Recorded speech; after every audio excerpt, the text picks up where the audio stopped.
आज मैं आपको अजमेर कांड की एक ऐसी सच्चाई बता रहा हूं जिसपे न कभी लोकसभा में चर्चा हुई, न राज्यसभा में चर्चा हुई, न राजस्थान की विधानसभा में चर्चा हुई, न हाईकोर्ट में चर्चा हुई, न कभी सुप्रीम कोर्ट में चर्चा हुई। और दुख तो इस बात का है कि कभी खबर पालिका में भी उस पर गंभीरता के साथ चर्चा नहीं हुई। 1990 में राम मंदिर मूवमेंट अपने पीक पे था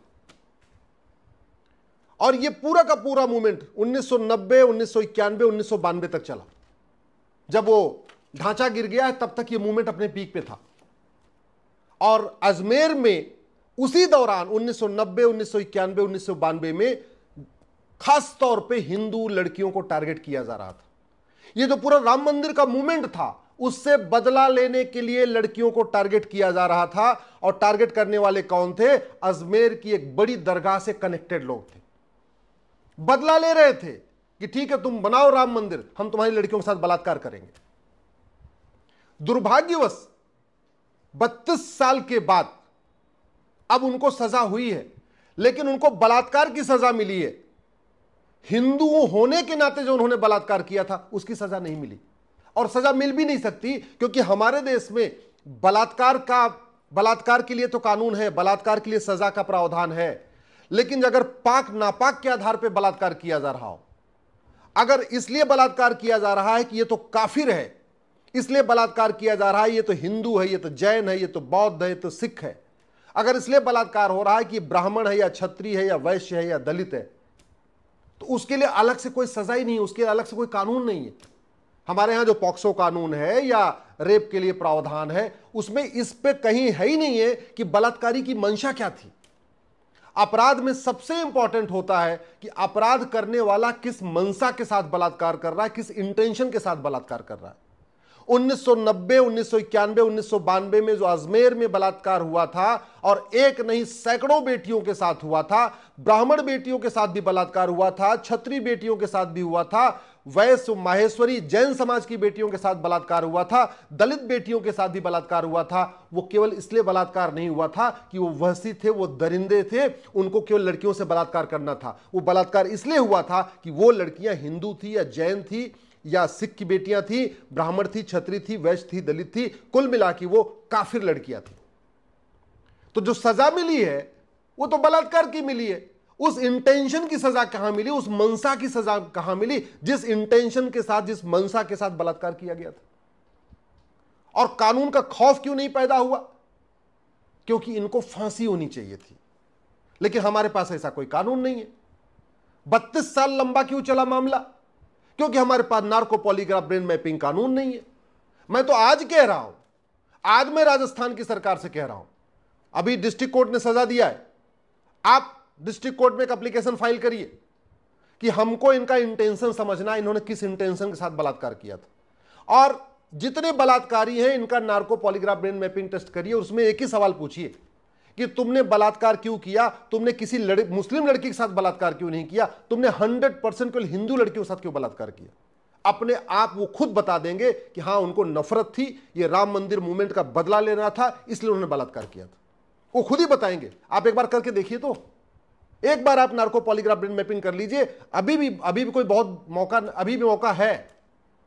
अगर डिस्ट्रिक्ट कोर्ट नहीं मान ली तो हाई कोर्ट में अपील करिए कि हमको इनको फांसी चाहिए। और दूसरा, हमको इनका इंटेंशन समझना, हमको इनकी मंशा समझना है कि इन्होंने 100% केवल हिंदू लड़कियों के साथ ही बलात्कार क्यों किया, एक भी उसमें मुस्लिम क्यों नहीं है, एक भी उसमें और कोई क्यों नहीं है।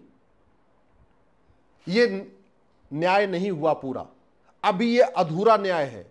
अभी भी ये सबक सिखाने वाला, अब जो सजा हुई है सबक सिखाने वाले नहीं है।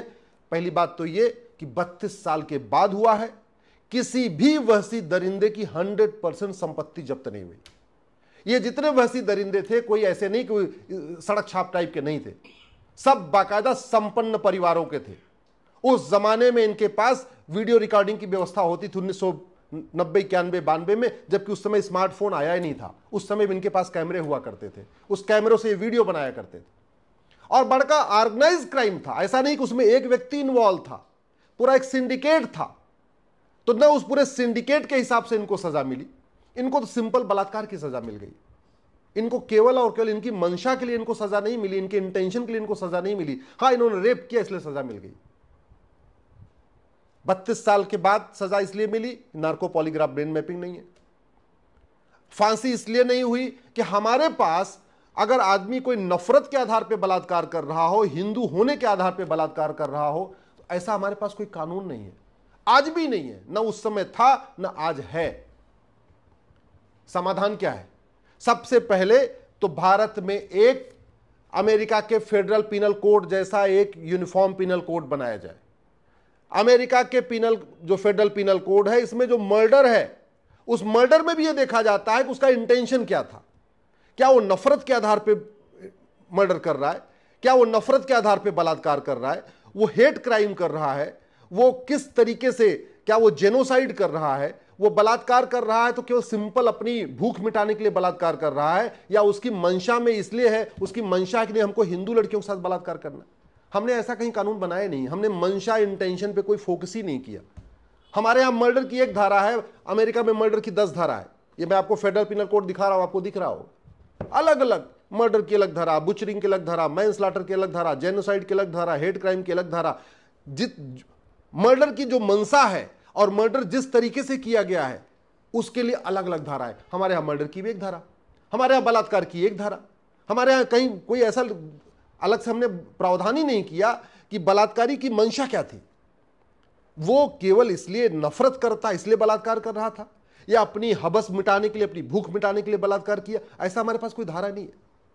अमेरिका के पास, दुनिया के कई देशों के पास नार्को पॉलीग्राफ ब्रेन मैपिंग कानून है, हमारे पास नहीं। अगर होता तो पहली बात तो उसकी मंशा भी क्लियर हो जाती, 1990, 91, 92 में जो इसलिए बलात्कार किया, और 93 आते आते सजा भी हो जाती।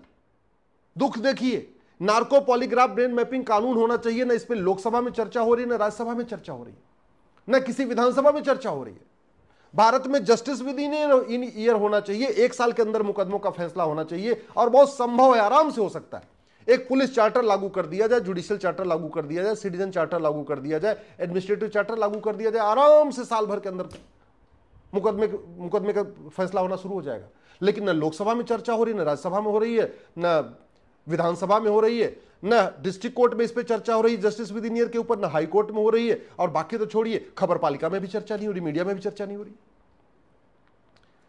समाधान इसका है जस्टिस विद इन ईयर, और दूसरा समाधान है भारत में one nation one education system. आप याद रखिए, नफरत के आधार पे जो है बलात्कार होते हैं, बाकायदा स्कूलों में सिखाए जाते हैं, और ये 1 स्कूल 2 स्कूल नहीं, भारत में 5 लाख स्कूल चल रहे हैं। 5 लाख स्कूलों में पाक नापाक सिखाया जाता है, 5 लाख स्कूलों में नफरत करना सिखाया जाता है, 5 लाख स्कूलों में सिखाया जाता है कि जो नहीं मानते, जिस रिलीजन को हम मानते हैं, अगर उसको जो नहीं मानता वो काफिर है, उसको लूटो, उसको मारो, हत्या करो, बलात्कार करो, उसको कन्वर्ट करो, सब जायज है। ऐसे 1-2 नहीं, भारत में 5 लाख स्कूल चल रहे हैं।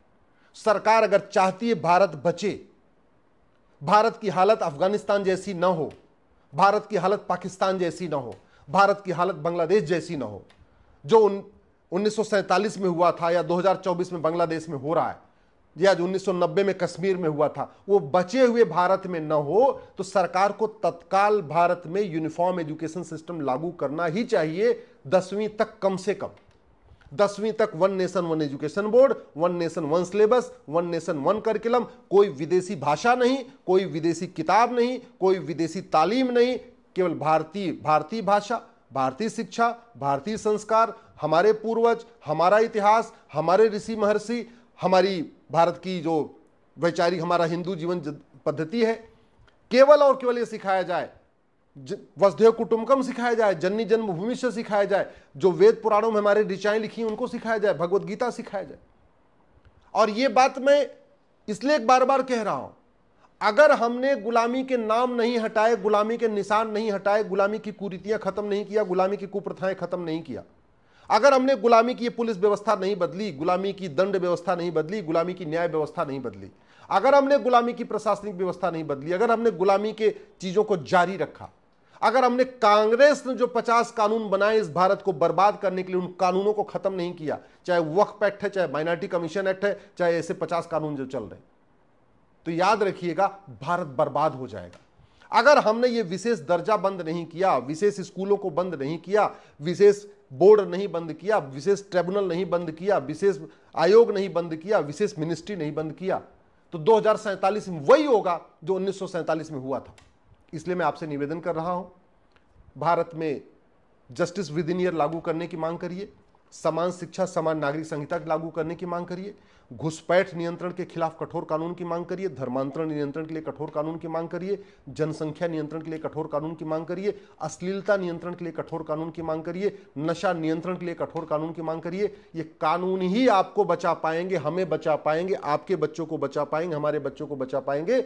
नहीं तो ये आज के नेता, अभिनेता, लेखक, बुद्धिजीवी, पत्रकार, कलमकार जो सुबह से लेकर शाम तक बकवास बतौलेबाजी कर रहे हैं ट्विटर पे, फेसबुक पे, इंस्टाग्राम पे और जगह, ये 25 साल के बाद खुद तो भाग जाएंगे, हमें और आपको मरने के लिए ही छोड़ के चले जाएंगे।